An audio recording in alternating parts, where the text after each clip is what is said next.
everyone, it's Sharonda from Pay Your Weights, and today I'm going to be reviewing Power Book 3, okay?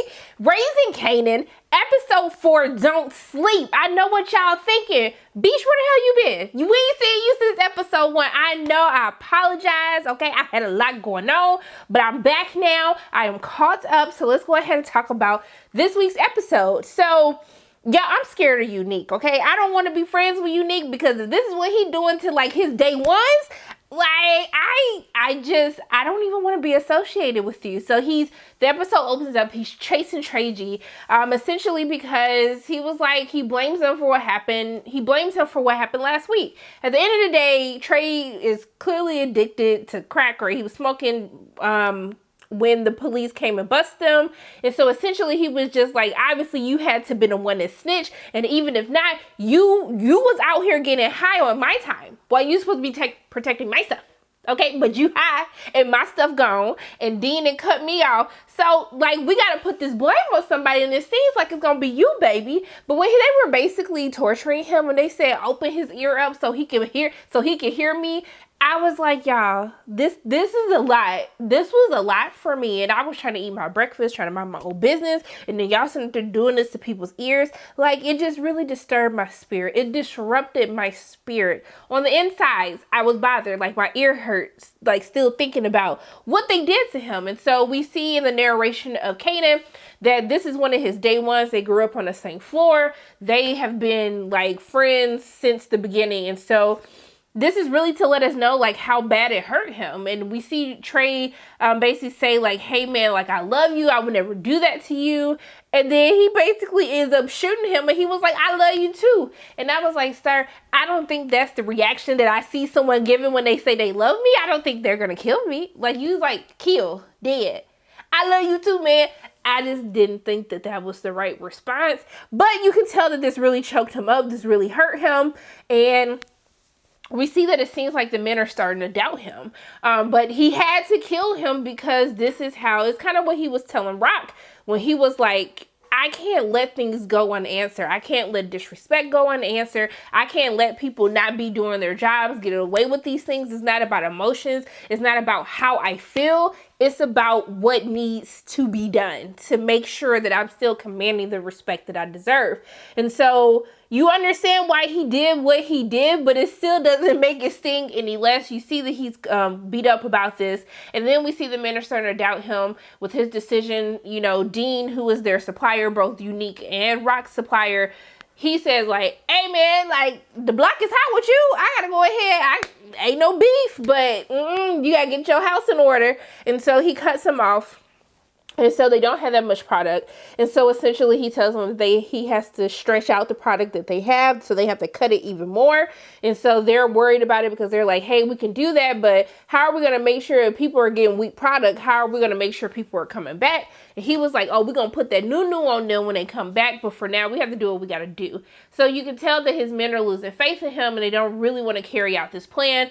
But, you know, he was just like, hey, y'all, guess what? You want to keep disrespecting me? You want to keep disagreeing with me? Y'all can end up, y'all remember him, my best friend? Y'all can end up just like him. Keep playing with me. Do what I told you to do and zip it up. Just zip it. So we see that he ends up following DAVINA. And he sees DAVINA and he's talking to her. And basically, you know, he was like, hey, like, how's your mom doing? You know, he saw DAVINA kiss Kanan, so he knows something's going on with them. But he already looking at her sideways because it's like, Buck 20 ain't been dead but 3 episodes. And so you doing all of this? Like, what are you doing? What are you doing, sis? And so this broke my heart. This really broke my heart. And I understand, y'all. I understand that he promised that he was going to help her mother get clean. But she snitched. DAVINA out here snitching. He basically asked him questions about Kanan, asking if he had anything to do with Buck 20's death. And then she just sent up here like, no, he said he didn't have nothing to do with it. I'm like, girl, you stupid anyway for believing that. But she ends up telling him about the stash house. And so that he's been hanging out at when he saw her, even though Scrappy told his little raggedy non-listening behind to sit his ass in the house and shut up and play the video games and wait until his mother's test was done. But he didn't want to listen, okay? He didn't want to listen. He took his behind out that house, trying to stunt in front of Davina and her sister. And now look at him. She's snitching on him. So you know Davina can't make it past this season. You know she's not going to live because it has to come back to her. I mean, if Kanan don't figure it out, Scrappy's going to figure it out. Because, of course, they're going to blame Scrappy about everything that happens toward the end of the episode.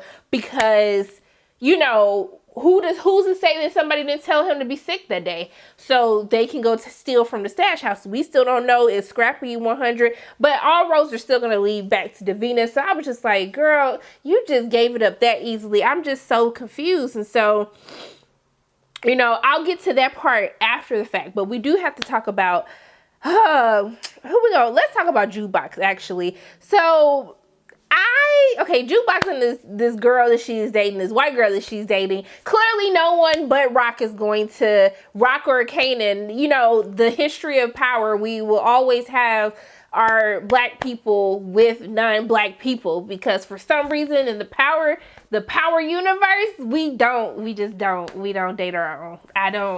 It just bothers my spirit. It really does. It really bothers me. Like, and it's, I just felt like this was going to be the episode. We in the 90s, like we was going to have black on black love, okay? We got black on black crime, but I was looking for some black on black love to kind of balance that out. But I guess they said hell to the no. So it is just, I just accept the power universe for what it is at this point. So I was dying laughing when her parents came in and they saw the tape that they had made at the mall. And, you know, he was like, you sound damn good. And she was like, honey, don't curse. And he's like, I'm sure she's heard worse. I said, sir, what you mean you sure she heard worse? What you talking about? And then Jukebox like, yeah, I have. I'm like, ma'am, that's not how he meant it. And you needed to check him. I understand that that's your girl, but your girl should have checked him too. Don't be saying no mess like that. But you know, it's the 90s, so people weren't woke yet. So it is what it is. But I was like, what you mean you sure she heard? Say it again. Say it again. Say it in 2021, sir, and see what's going to happen. So, I'm sorry, I just got a little upset by that because it bothered my spirit, because that's something that people would say now, and I know that you being petty and you being shady by saying that. So we see that Jukebox is upset this episode. So we see that Famous sister is about that life. She's a ride or die sister, but she is highly annoying, and we'll get to her a little bit more once I talk about Lulu. But we see that she talks to Crown, and she basically has Famous in the booth, you know, getting free studio time, which is what Jukebox has been robbing all these clothes, selling all these clothes. Like, she's been doing all of this trying to make sure that she can make it big as a singer. And so she's rightfully upset. And I'm glad that she called Lou out on it, but I'm happy that Lou was like, hey, when you start owing people favors, you lose a piece of yourself and you give them a thumb on top of you. And so even though I still felt like, well, Famous sister is like really trying to get her brother on, which I felt like Marvin should be doing for his daughter. I understand where Lou stands with it, but I was happy that she checked Lou about it, so then Lou can let her know, like, hey, I would definitely help you, but you know your daddy would have a stank ass attitude if I did that. So, you know, what better way than just to work for what you got? That's what all of us has done, and you can do it too, so I don't even have an issue with that. But we see that she, you know, hearing that Famous has been in the booth, she decides that she is going to go steal some more clothes because she has to make some quick money to pay for her studio time, because studio time is expensive. And so we see that, you know, none of the other men showed up after all the stuff they got into last time. And so she went by herself to steal the jacket. She ends up finding one of the jackets. She runs away. But then the security guard that they almost beat to death in the last episode, he ends up catching her. And then essentially he lets her go because she is the reason that he's alive, because old dude was about to kill him. And so he was like, you can keep it this time, but we're even. So I was like, girl, now you owe him a favor. Like, did you not listen to what your Uncle Lou had to say to you? And then when she gets back, she goes to her girl's place, and essentially she ends up giving her girl the jacket. But I did like the backstory on how she talked about who Ralph Lauren was. But I also too like that they address the classism that comes with clothes like this. If anyone remembers back in the 90s when the whole thing with Tommy Hilfiger happened, when black people were pouring so much money into his clothing, literally putting him on the map, but because he did not want black people buying his clothes, because they try to say when we buy their stuff, their stock goes down. Think back to Cristal. Think back to even the controversy with Cardi B and when she did Bodak Yellow with Louboutins. Like, a lot of people do not understand that black people are their main demographic, but to them, when black people wear their things, it downgrades the brand. And so I was happy that she told that story and had to get her girlfriend straight to help her understand what the issue was behind this. And the fact that she doesn't care about a jacket like that because this was made for people like her because they have money and they have access to stuff like this. But Polo was the ish back in the day. Like, Polo was doing the dang old things. But I like that they actually threw that in there. But we see that she has a conversation with her girl and she says like, hey, I'm not going to boost clothes no more. I feel like this is a sign. And maybe she's giving the jacket to her. Maybe she's going to ask her girl for a favor later on. I don't know. But I don't think that Lou and Jukebox would have had that conversation without there being some type of significance behind the conversation. But we see that, you know, little Jukebox, okay? Jukebox not a virgin no more, okay? She went ahead and got, you know, she was getting some head, okay? She's getting some head. My parents is watching. I know the terminology because one of my friends had to tell me what that was. That doesn't mean that I'm out here doing that, but I know that you guys will want that for your daughter because that's what anyone's daughter should be getting. But that's a whole nother story because I'm a virgin, so I don't do that stuff. I'm just letting y'all know. I'm just saying if I was, then like you will want me to be with someone who knows how to please. But that's a story for a different day. I was really scared though that her parents were going to come in, and I know that this has to be a part of the storyline sooner or later, especially since the daughter has alluded to the fact that they have an issue with her being gay. So I don't know if they know, or you know how parents try to act like they hear you, but they just gonna act like you didn't say it. So I don't necessarily know fully 100% what the issue is, but I guess we'll have to see. But in other interracial couple news, let's just talk about Marvin. So Marvin is getting it on with old girl, and this whole thing had me weak, y'all. I have never, is this a myth or something? Do black men not cuddle? Because I ain't never met a black man that hasn't cuddled. I thought I was the problem. I'm not a huge cuddling person. I have to really like you to want to cuddle.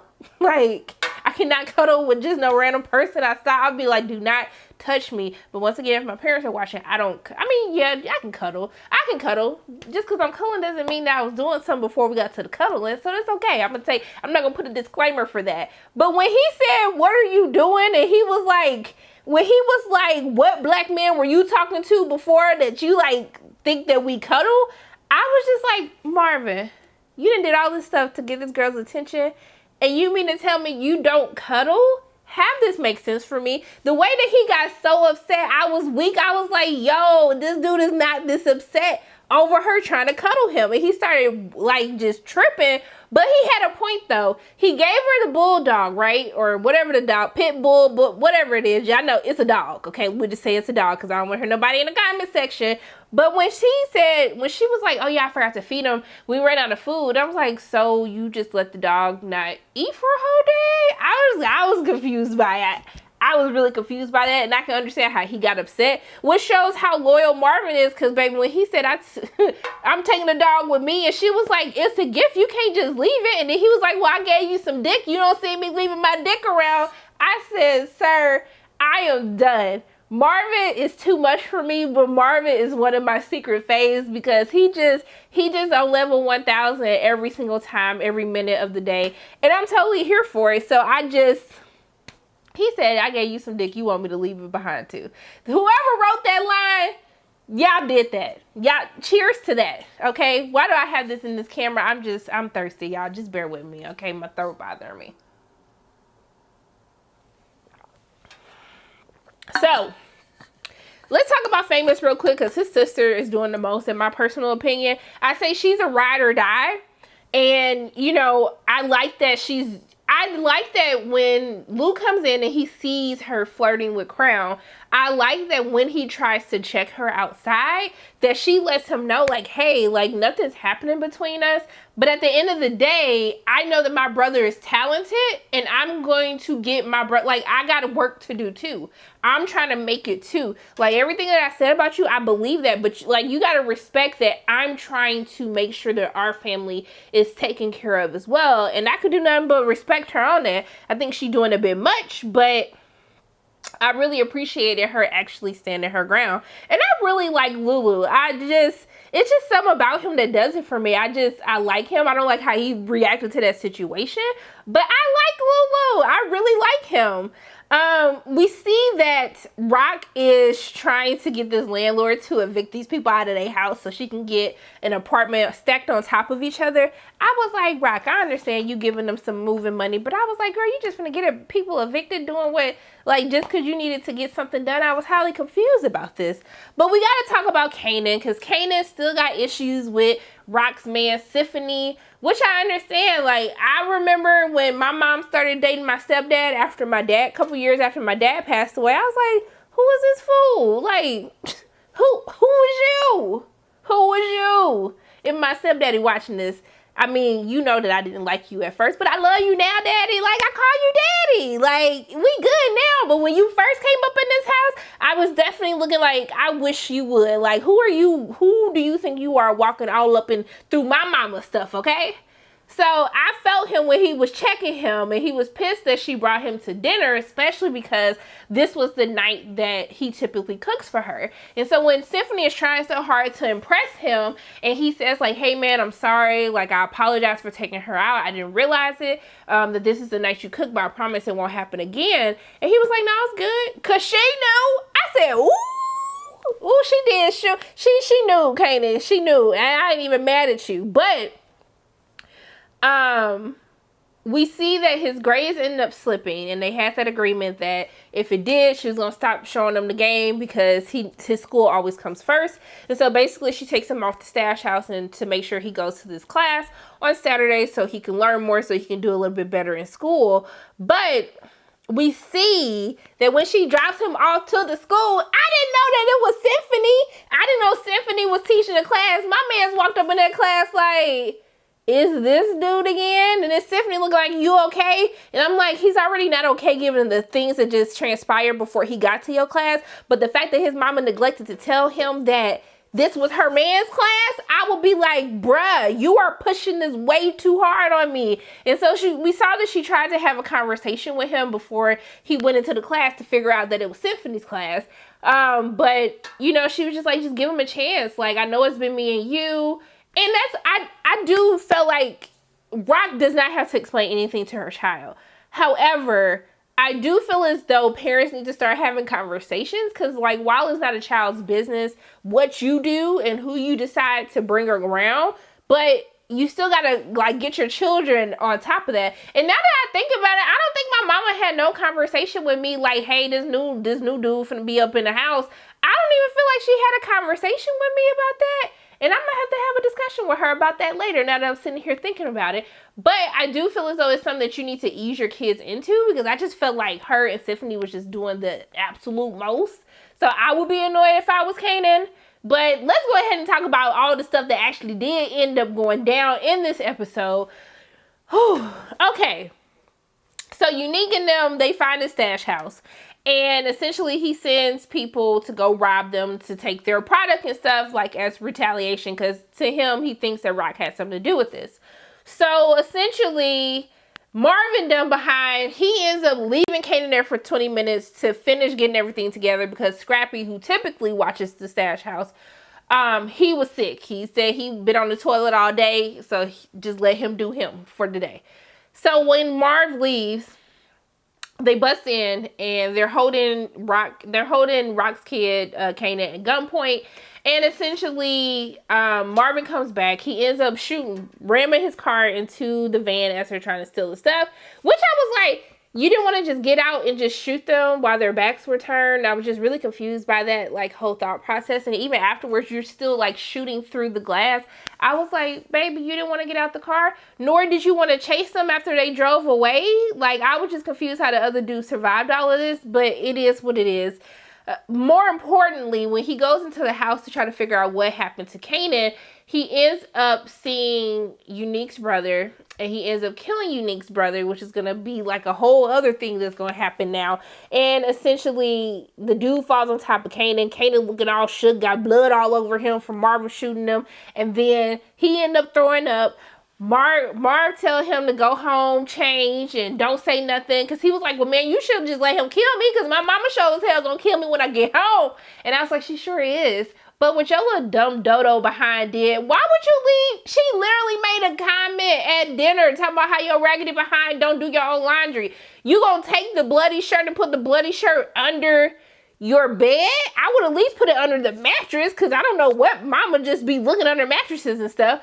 I was just like, you were just so stupid. And I think that's one of the things that frustrates me the most about Kanan is he don't listen. He does not listen. He's trying to do so much, which I get it. Like, he's 15. He's a kid trying to, but he's still annoying. Like, obviously you got your mom into all this problem because you don't want to listen and you act like you know everything, but you don't. And then you do making dumb decisions like you want to go sell some, you want to sell drugs on your own. I want to grow up so fast. I want to be in this game. And it's just like, you're not really about that life. You couldn't even take a dead body. Sir, just chill out. So I don't know what the hell is going to happen. Obviously, Rock's going to find out what the hell happened. I don't know if they're going to try to pin this on Scrappy. I don't know if she's going to be mad at Marv. I don't know what Unique is going to do to retaliate. It is a lot of stuff going on, but I am happy that this is starting to pick up. Because I'm not gonna lie, it's starting getting a little slow. I was like, okay, I'll let y'all slide the first 3 episodes. Like, I gotta introduce people, but I'm like, baby, we gotta get to the bang bangs, okay? Like, we need some stuff happening. But I like this episode. I'm very interested to see how everything is gonna play out with,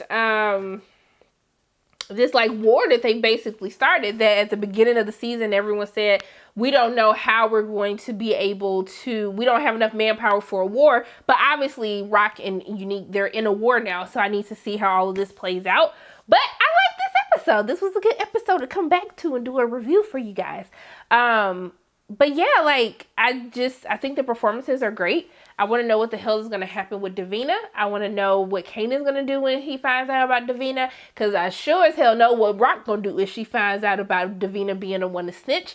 But I want to know what she's going to do to Marvin too. I'm more interested to see how she's going to react to Marvin, because like, he just wrong on so many different levels. So yeah, I like this episode, and hopefully y'all let me know in the comment section below, did you like this episode? Do you agree it's been a little slow and now it's starting to pick up? Let me know in the comment section below, what do you think? But those are my thoughts on Power Book 3 actually. Raising Kanan, episode 4, Don't Sleep. As always, my name is Sharona from Pair Weights. If you like what you saw today, make sure you hit the like button, hit subscribe, share this video with your friends, and make sure you hit that notification bell. And I love you guys 3000. And until I see you again, and I love you guys 3000. Bye.